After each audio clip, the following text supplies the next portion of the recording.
নেপালে বিধ্বস্ত জনপদে মৃত্যুর মিছিল, 469 মরদেহ উদ্ধার, 7 শতাধিক বিদেশি নাগরিক সহ নিখোঁজ সহস্রাধিক। ভয়াবহ বিপর্যয়ে আখ্যা ট্রাম্পের।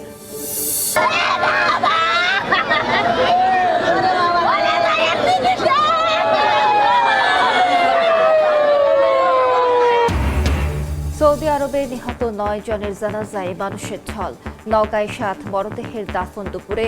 রাশিয়ায় গ্যাস প্লান্টে বিস্ফোরণে প্রাণ গেল এক বাংলাদেশির, আহত অন্তত 35।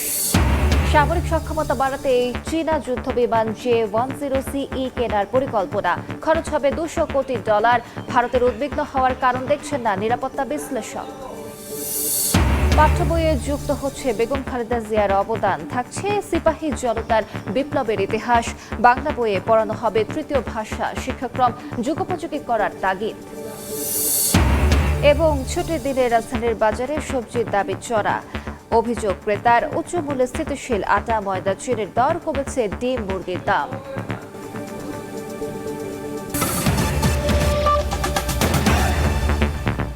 সময় সংবাদের সঙ্গে আছি আমি আলিশা ইসলাম। রংপুরে 4 মার্ডারের ঘটনাস্থল পরিদর্শন করে কথা বলছেন পুলিশ কমিশনার মাহবুবুর রশিদ। আমরা সরাসরি যাচ্ছি সেখানে। কি পেলেন, কি দেখলেন, একটু সব মিলিয়ে যদি গণমাধ্যমকে বলা যায়। আমরা এখন লাইভে আছি সব চ্যানেল। আসলে এই মামলা সংক্রান্ত আপনার তদন্ত একটা চলমান প্রক্রিয়া। আমি কি দেখেছি, আমি আসলে পিওতে এসেছি কেবল। আর ইতিপূর্বে মামলার যে অগ্রগতি সেটা আপনাদেরকে টাইম টু টাইম পূর্ববর্তী কমিশনার মহোদয় ব্রিফ করেছেন। তা আমি সেই জায়গাটা আপাতত থাকতে চাই। এরপরে যদি নতুন কোনো ক্লু আসে আপনারাও দিবেন, আমরা তদন্ত করব। আসলে কাজটা পুলিশেরই, আর আপনাদের কাছ থেকে আমাদের সহযোগিতা প্রয়োজন, আমি এটুকুই বলবো। সংগৃহীত আলামতগুলো তো সিআইডির ফরেনসিক ল্যাবে যাওয়ার কথা, এগুলো কবে নাগাদ যেতে পারে বা এবং এই বিষয়ে সুস্পষ্ট কোনো তথ্য নাই আমার কাছে। এটা আদালতের। আপনি সদ্য এসেছেন, কিন্তু এখানে কিন্তু বারবার কিন্তু মাদকের কথা বলা হয়েছে। আমি কিছুক্ষণ আগে গোয়েন্দা প্রধানের কাছে শুনেছি। আসলে মাদকের যে একটা ভয়াবহতা প্রবণতা রয়েছে সারা দেশে, কিন্তু রংপুরে এটি অত্যন্ত বেশি মনে হচ্ছে। কারণ গত 10 দিনে বা গত কয়েকদিনে 6টি হত্যাকাণ্ড ঘটেছে মাদক সংক্রান্ত। তো এই বিষয়ে একটু আমাদেরকে বলবেন। মাদক আসলে শুধু রংপুরের সমস্যা না, এটা শুধু বাংলাদেশ সোসাইটির প্রবলেম এই মুহূর্তে। তো মাদকের বিষয়ে আমি আজকে এসেই সকালে আমার অফিসারদের সাথে বসেছি, কথা বলেছি, আমি একটু ধারণা নেওয়ার চেষ্টা করেছি। তো মাদকের বিষয়ে আমার একটাই বক্তব্য থাকবে যে আপনারা আগামী 1 সপ্তাহে, আমি সময় দিয়েছি সবাইকে, যে আপনারা ভিজিবল কিছু পরিবর্তন লক্ষ্য করবেন রংপুর শহরে। মাননীয় পুলিশ কমিশনার মহোদয়, এই যে রংপুরের 4 খুনের ঘটনায় অনেক ধরনের রহস্য, অনেক ধরনের প্রশ্ন তার পাশে। তো এই বিষয়ে আসলে আপনি মাত্র এসেছেন রংপুরে, আপনি আসলে এই রংপুরবাসীকে কতটা আশ্বস্ত করতে পারেন এই ঘটনার আসলে ন্যায় বিচারের ব্যাপারটা? আরেকটি হচ্ছে রংপুরে গেল 10 দিনে 7টি খুনের ঘটনা ঘটেছে, যদিও এটা নিয়ে আমার আজকে খবর যাচ্ছে। এই বিষয়গুলো নিয়ে আইন শৃঙ্খলা পরিস্থিতির যে অবনতি, আমরা রাস্তাঘাটে আগের মতো পুলিশ দেখতে পাচ্ছি না, মানুষের বাসা ঘরে চুরি হচ্ছে। আপনি নতুন আসছেন, আপনি রংপুরবাসীকে কি বার্তা দিতে যাচ্ছেন? আমি বার্তা এটুকুই দিব যে আমরা রংপুর একটা শান্তিপূর্ণ শহর। বর্তমানে সোশ্যাল মিডিয়া সহ আপনাদের বক্তব্যে যে সমস্ত তথ্য আসতেছে, বাস্তবিক অর্থে ঘটনাগুলো ঘটছে। তো আমি বলবো যে সবাইকে সাথে নিয়ে আমরা রংপুরকে একটা শান্তি নিরাপদ শহর হিসেবে গড়ে তুলব। ধন্যবাদ। রংপুরে কথা বলছিলেন পুলিশ কমিশনার মাহবুবুর রশিদ। আমরা সরাসরি যুক্ত ছিলাম সেখানে। নেপালের দুর্যোগের প্রসঙ্গ। নেপাল ও তিব্বতে ভয়াবহ বন্যা ও ভূমিধসে প্রাণহানি বেড়ে দাঁড়িয়েছে 469 জনে। এখনও নিখোঁজ সহস্রাধিক মানুষ, যাদের মধ্যে 7 শতাধিক বিদেশি নাগরিক। জীবিতদের উদ্ধারে জোর তৎপরতা চালাচ্ছেন উদ্ধারকারীরা। কাজ করছেন 5000-এর বেশি সেনা ও পুলিশ সদস্য। নেপালের প্রতি সহায়তার হাত বাড়িয়েছে যুক্তরাষ্ট্র, ভারত ও জাতিসংঘ সহ বিভিন্ন দেশ ও আন্তর্জাতিক সংস্থা। নেপালের এই বিপর্যয়কে ভয়াবহ আখ্যা দিয়েছেন মার্কিন প্রেসিডেন্ট ডোনাল্ড ট্রাম্প।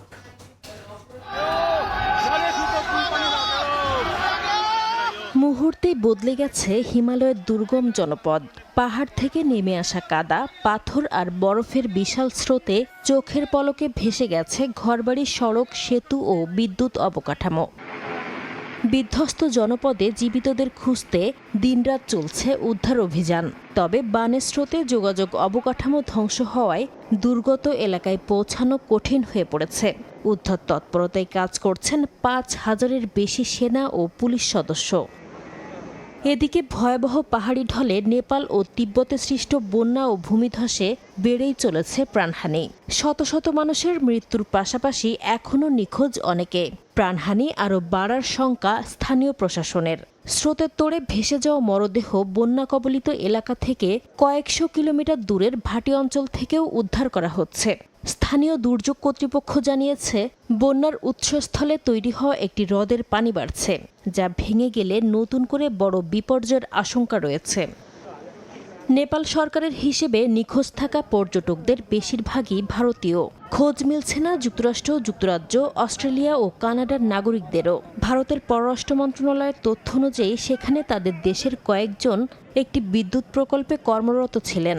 এছাড়া অনেক ভারতীয় পর্যটক কৈলাস মানস সরোবরে তীর্থযাত্রায় গিয়েছিলেন। নেপালের এই বিপর্যয়কে ভয়াবহ আখ্যা দিয়েছেন মার্কিন প্রেসিডেন্ট ডোনাল্ড ট্রাম্প। সার্বক্ষণিক যোগাযোগ রাখার পাশাপাশি কাঠমান্ডুকে সব ধরনের সহায়তার আশ্বাস দেওয়া হয়েছে বলেও জানান তিনি। নিখোঁজ মার্কিন নাগরিকদের নিরাপত্তা নিয়ে উদ্বেগ প্রকাশ করেন ট্রাম্প। যুক্তরাষ্ট্রের পাশাপাশি বন্যা দুর্গত নেপালে অর্থ ও ত্রাণ সহায়তা পাঠাতে শুরু করেছে বিভিন্ন দেশ ও আন্তর্জাতিক সংস্থা। দক্ষিণ কোরিয়া ছাড়াও এরই মধ্যে দ্বিতীয় দফায় ত্রাণ সহায়তা পাঠিয়েছে নয়াদিল্লি। নেপালের পাশে দাঁড়িয়েছে জাতিসংঘ, ইউনিসেফ, বিশ্ব খাদ্য কর্মসূচি, UNFPA ও বিশ্ব স্বাস্থ্য সংস্থার কর্মীরাও। নাসরিন রুমি, সময় সংবাদ। সৌদি আরবে কারখানায় অগ্নিকাণ্ডে নিহত 9 বাংলাদেশির জানাজা সম্পন্ন হয়েছে। তাদের মধ্যে নওগাঁর আত্রাইয়ে 7 জনের জানাজায় ঢল নামে মানুষের। প্রিয়জনকে শেষবারের মতো বিদায় জানাতে জড়ো হন স্বজন ও এলাকাবাসী। শোকে ভারী হয়ে ওঠে পুরো এলাকা।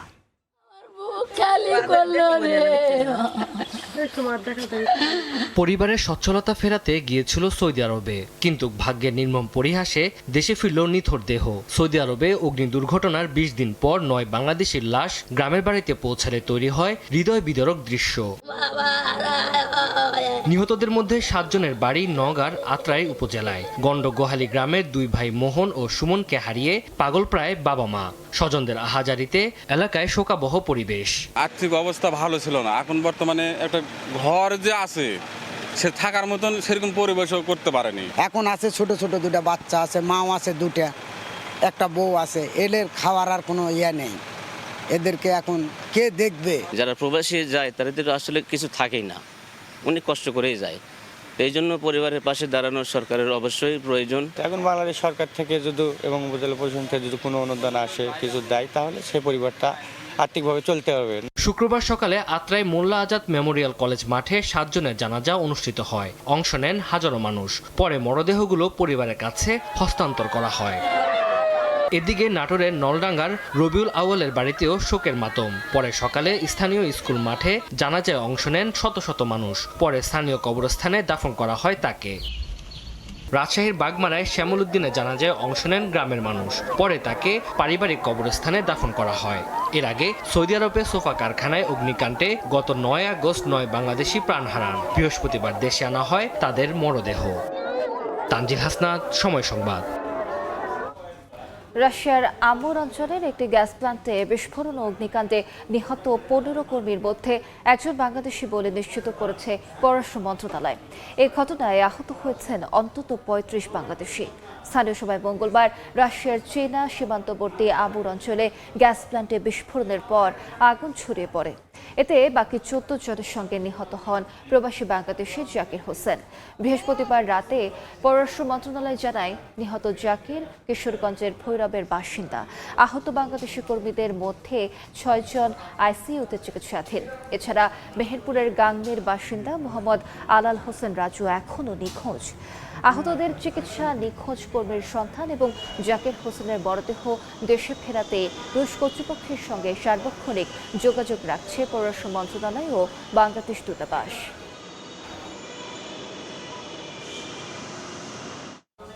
আসন্ন কপ সম্মেলনে অংশ নিতে প্রধানমন্ত্রী তারেক রহমান তুরস্ক সফর করবেন বলে জানিয়েছেন পররাষ্ট্র প্রতিমন্ত্রী হুমায়ুন কবির। জেদ্দায় অনুষ্ঠিত 23তম ওআইসি পররাষ্ট্রমন্ত্রীদের সম্মেলনের সাইডলাইনে দেশটির উপ পররাষ্ট্রমন্ত্রীর সঙ্গে বৈঠকে এই কথা জানান তিনি। বৃহস্পতিবার জেদ্দায় অনুষ্ঠিত এই সম্মেলনে বাংলাদেশের প্রতিনিধিত্ব করেন পররাষ্ট্র প্রতিমন্ত্রী হুমায়ুন কবির। এর ফাঁকে তিনি বেশ কয়েকটি সাইডলাইন বৈঠক করেন। তুরস্কের উপপররাষ্ট্রমন্ত্রীর সঙ্গে বৈঠকে আঞ্চলিক ও পারস্পরিক স্বার্থ সংশ্লিষ্ট বিভিন্ন বিষয়ে ঘনিষ্ঠভাবে কাজ করার আগ্রহ প্রকাশ করে দুপক্ষ। এছাড়া হুমায়ুন কবির সাইডলাইনে বৈঠক করেন কাতারের পররাষ্ট্র প্রতিমন্ত্রী এইচ.ই. সুলতান বিন সাদ আল মুরাইখির সঙ্গে। এ সময় যুক্তরাষ্ট্র ও ইরানের মধ্যস্থতায় কাতারের উদ্যোগের প্রতি বাংলাদেশের সমর্থন ব্যক্ত করেন। জ্বালানি খাতে বাংলাদেশ কাতারের সহযোগিতা আরও জোরদারের আহ্বান জানান প্রতিমন্ত্রী হুমায়ুন কবির।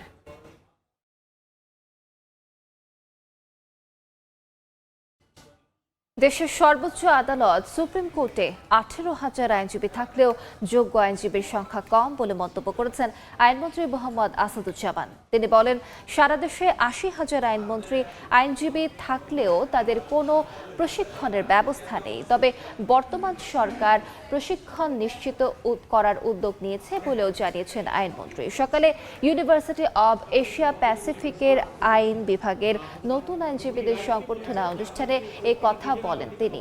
আইনজীবী হিসেবে অর্থের মানদণ্ডে সবকিছু মূল্যায়ন না করার আহ্বান জানিয়ে তিনি বলেন, অর্থের পেছনে নয়, ছুটতে হবে পেশাদারিত্বের পেছনে।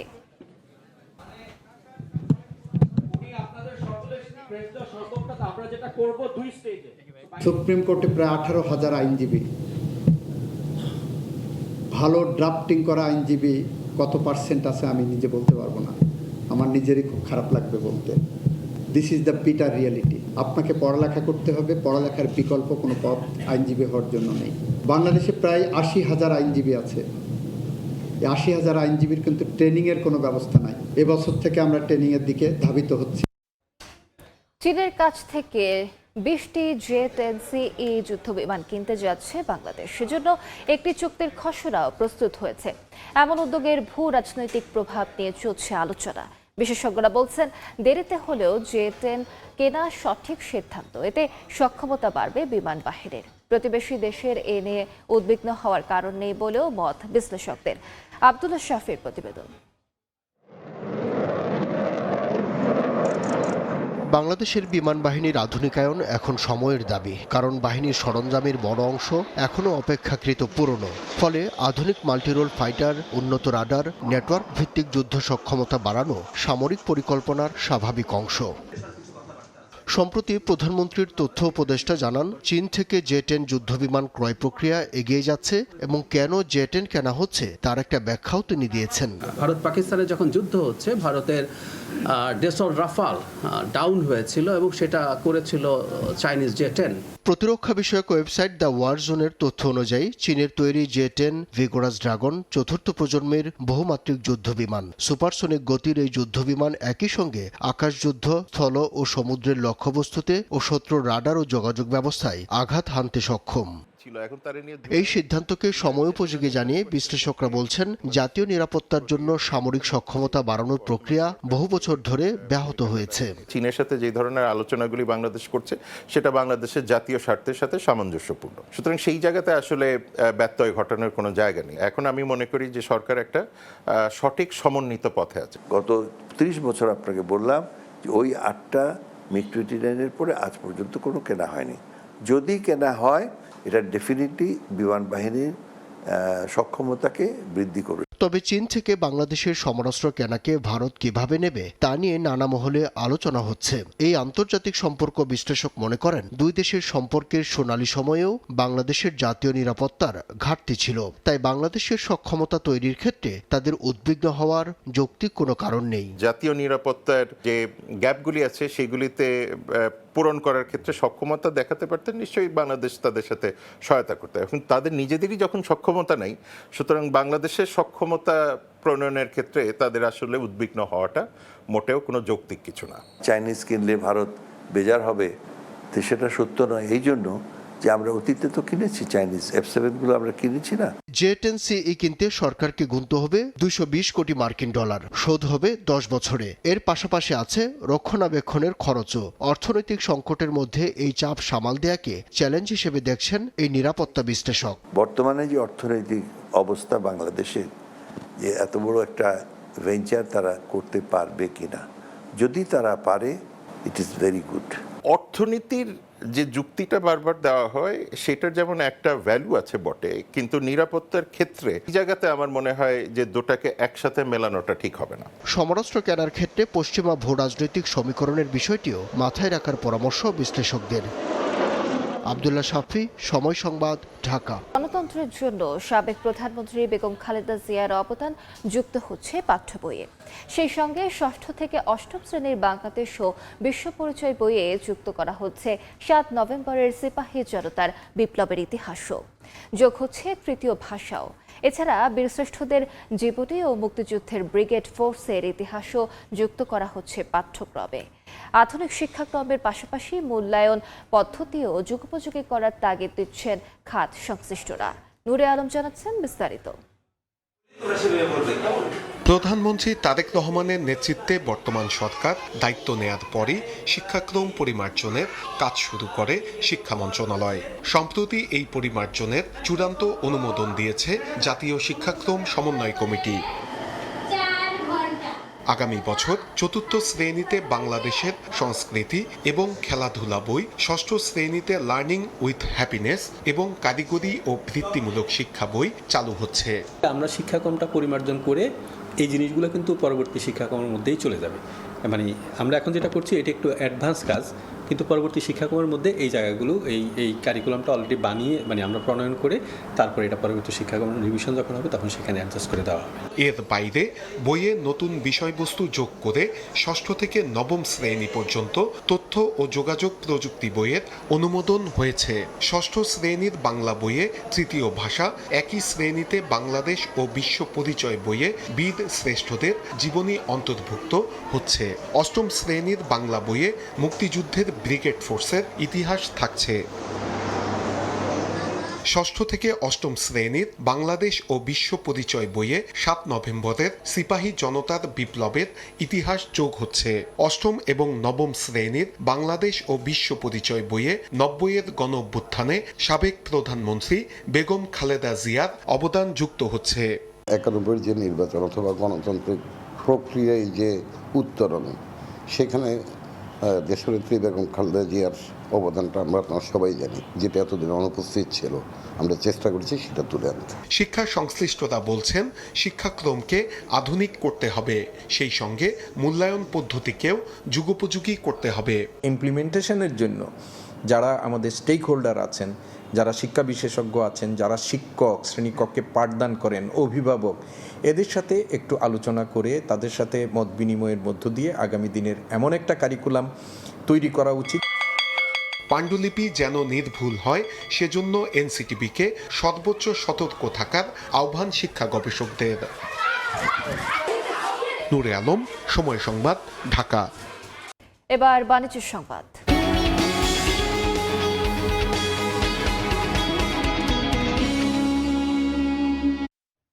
রাজধানীর কারওয়ান বাজারে বেশিরভাগ সবজির দাম উচ্চ মূল্যে স্থিতিশীল রয়েছে। পটল, ঢেঁড়স, বরবটি, করলা, কচু পাওয়া যাচ্ছে কেজি প্রতি 50 টাকার মধ্যে। বিক্রেতারা বলছেন মৌসুমী সবজির সরবরাহ বাড়ছে, আগামী সপ্তাহে দাম আরও কমতে পারে। বাজারে কাঁচা মরিচ কেজিতে কমেছে 20 টাকা, বিক্রি হচ্ছে 80 থেকে 100 টাকায়। পোলট্রি মুরগির দাম কেজিতে 10 টাকা কমে বিক্রি হচ্ছে 180 টাকায়। সোনালী 300 ও লেয়ারের দাম 350 টাকা কেজি। ডিমের দাম ডজনে কমেছে 10 টাকা। বাজারে লাল ডিম বিক্রি হচ্ছে 140 ও সাদা 130 টাকা ডজন। তবে আটা, ময়দা, চিনির দাম উচ্চ মূল্যে স্থিতিশীল রয়েছে। মালের দাম কম, কিন্তু কাস্টমার নাই বাজারে। স্থিতিশীল আছে, হ্যাঁ, মোটামুটি ক্রয় ক্ষমতার ভিতরেই আছে আর কি। একটু হালকা বেশি ছিল, এই সপ্তাহ মোটামুটি গেছে, আরো কম হোক, কমলে আমাদের জন্য ভালো। রুই মাছ 2 কেজি 2.5 কেজি সাইজ 350, কাতল মাছ 3 কেজি সাইজ 350 টাকা বিক্রি হইতেছে। দাম বাড়ে নাই, দাম গত সপ্তাহের মতো। দাম বেশি চিনি, দাম বেশি আটা, দাম বেশি ময়দা। কোম্পানি অজুহাত দেখাইতেছে, ব্যাট বাড়াইছে, ট্যাক্স বাড়াইছে। সিরাজগঞ্জে ট্রাক ও সিএনজি চালিত অটোরিকশার সংঘর্ষে 2 জনের মৃত্যু হয়েছে।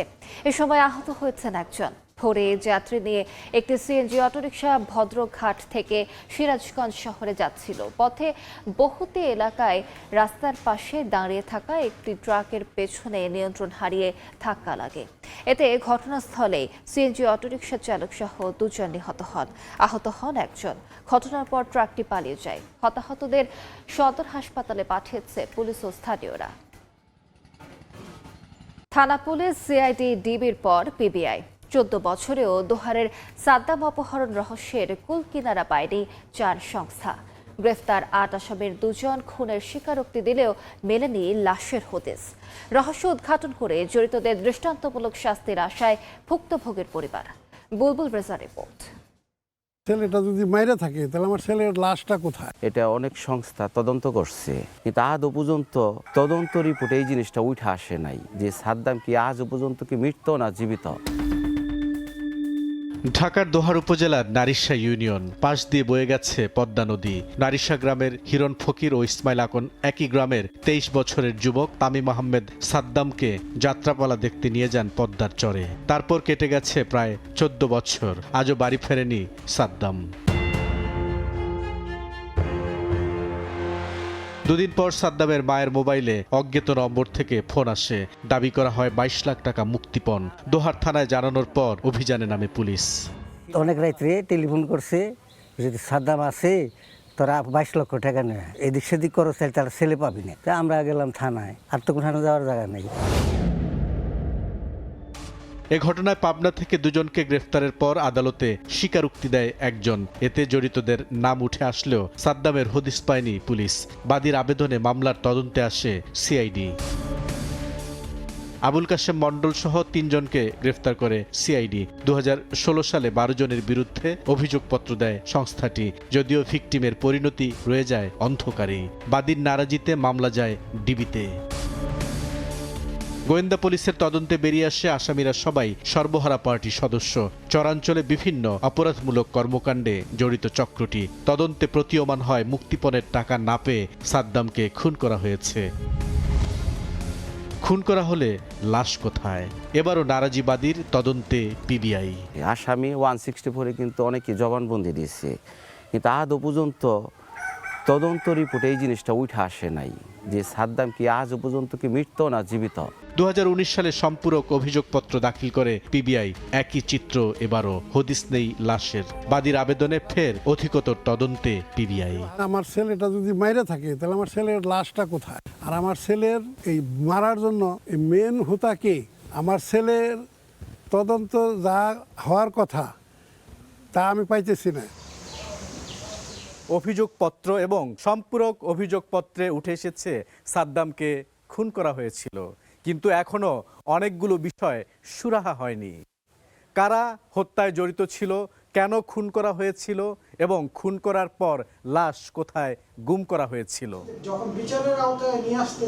চলতি মাসে মামলার অন্যতম আসামি আব্দুল মান্নানকে গ্রেফতার করে পিবিআই। সংস্থাটি বলছে গুরুত্বপূর্ণ তথ্য আছে তাদের কাছে। এটা হত্যা বা অথবা হত্যাপূর্বক লাশ এটা নদীতে ফেলে দেওয়া অথবা চরে কোনো কিছু করা, এই ধরনের একটা তথ্যপত্র আসতেছে। আশা করি যে অন্যান্য আসামি আমরা গ্রেপ্তার করতে সক্ষম হলে এই ভিকটিমের ভাগ্যে শেষ পর্যন্ত কি ঘটেছিল সেটার সম্পূর্ণ প্রেক্ষাপটটা তখন পাওয়া যাবে। চাঞ্চল্যকর মামলাটি এখন পর্যন্ত তদন্ত করেছেন পুলিশের 13 জন কর্মকর্তা। বুলবুল রেজা, সময় সংবাদ, ঢাকা। সময় সংবাদ। উয়েফা চ্যাম্পিয়ন্স লিগের ড্রতে কঠিন পরিস্থিতির সামনে রিয়াল মাদ্রিদ। প্রথম ধাপে লস ব্ল্যাঙ্কোসদের প্রতিপক্ষ 6 চ্যাম্পিয়ন। ইউরোপ সেরা ট্রফি পুনরুদ্ধার মিশনে বেশ বড় পরীক্ষা দিতে হবে মরিনিওর মাদ্রিদকে। প্রথম ধাপেই তাদের সামাল দিতে হবে Arsenal, Inter Milan, PSV, Roma, Leipzig, Shakhtar দোনেস্কের মতো ক্লাবকে। এদিকে মোনাকোতে অনুষ্ঠিত ড্রতে প্রথম পর্বেই বার্সেলোনার সামনে পড়েছে বায়ার্ন মিউনিখ এবং পিএসজি। প্যারিসিয়ানদের আরেক ম্যাচ খেলতে হবে ম্যানচেস্টার ইউনাইটেডের বিপক্ষে। আর্সেনালের সামনে রিয়াল ছাড়াও আছে বাভারিয়ানরা। লিগ পর্বের প্রথম রাউন্ডের ম্যাচ শুরু হবে 8 সেপ্টেম্বর। পরে শীর্ষ 8 দল উঠে যাবে শীর্ষ 16-তে। নবম থেকে 24তম দল খেলবে নকআউট প্লে অফ। জয়ী 8 দল যোগ দেবে সেরা 16-তে।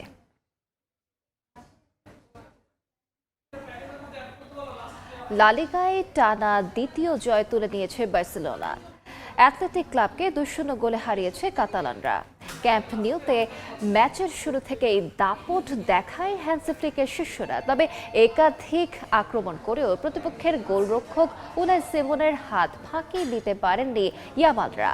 পরে ম্যাচের 37 মিনিটে বার্সাকে লিড এনে দেন ব্রাজিলিয়ান তারকা রাফিনিয়া।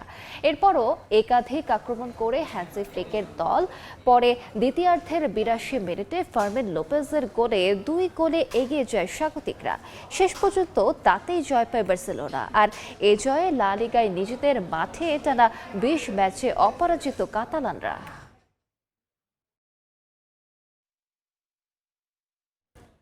এ পর্যায়ে শীর্ষ সংবাদগুলো জানিয়ে দিচ্ছে আরেকবার। নেপালে বিধ্বস্ত জনপদে মৃত্যুর মিছিল, 469 মরদেহ উদ্ধার, 7 শতাধিক বিদেশি নাগরিক সহ নিখোঁজ সহস্রাধিক। ভয়াবহ বিপর্যয়ে আখ্যাত ট্রাম্পের।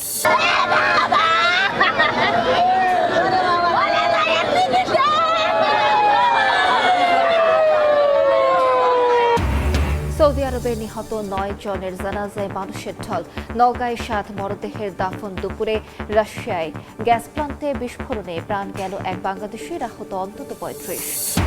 এবং সামরিক সক্ষমতা বাড়াতেই চীনা যুদ্ধবিমান J-10CE কেনার পরিকল্পনা। খরচ হবে $200 কোটি। ভারতের উদ্বিগ্ন হওয়ার কারণ দেখছেন না নিরাপত্তা বিশ্লেষক। এই ছিল দুপুর 12টার সময় সংবাদে। এবার খেলার সময় নিয়ে সঙ্গে থাকবেন এস এম ইকবাল। আলিশা, আপনাকে ধন্যবাদ। খেলার সময় নিয়ে আসছি কিছুক্ষণ পর, সঙ্গে থাকুন সময়ের।